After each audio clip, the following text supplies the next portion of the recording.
day. You know, I've got something exciting, critical. These are desperate times. These are not days of small consequence. These are days of great consequence.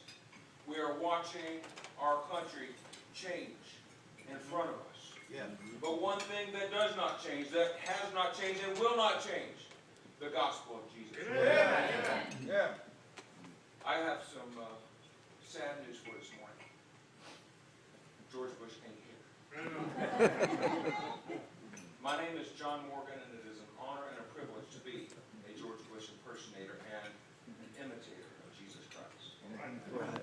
Ephesians 5:1 says, "Be imitators of God as beloved children, and live a life of love, just as Christ loved us and gave himself up for us as a fragrant offering and sacrifice to God."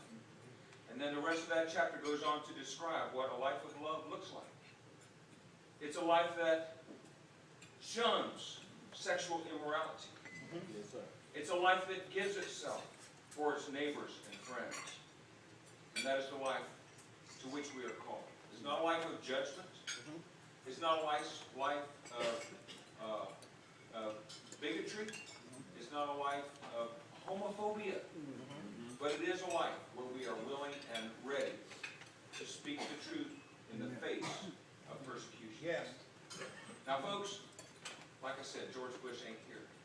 But Jesus Christ is here. Yes. Yes. Yes. I'm just one guy. I look like another guy.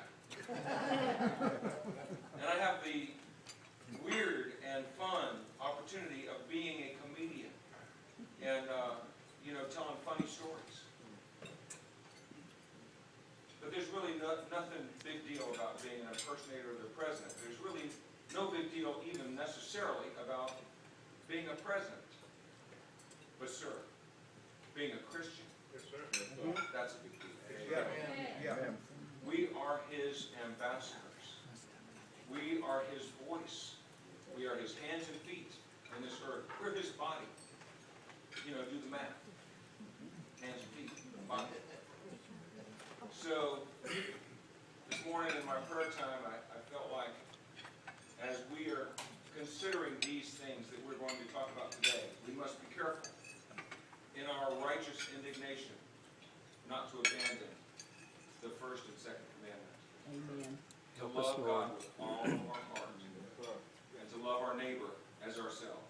Now, it doesn't say whether the Samaritan was an adulterer or what. He was just a guy. And we were called to go across the street, pull him out of the ditch, and give ourselves to him. So as we are called names by the liberal left, let us demonstrate with action and with word what love looks like. I have a song.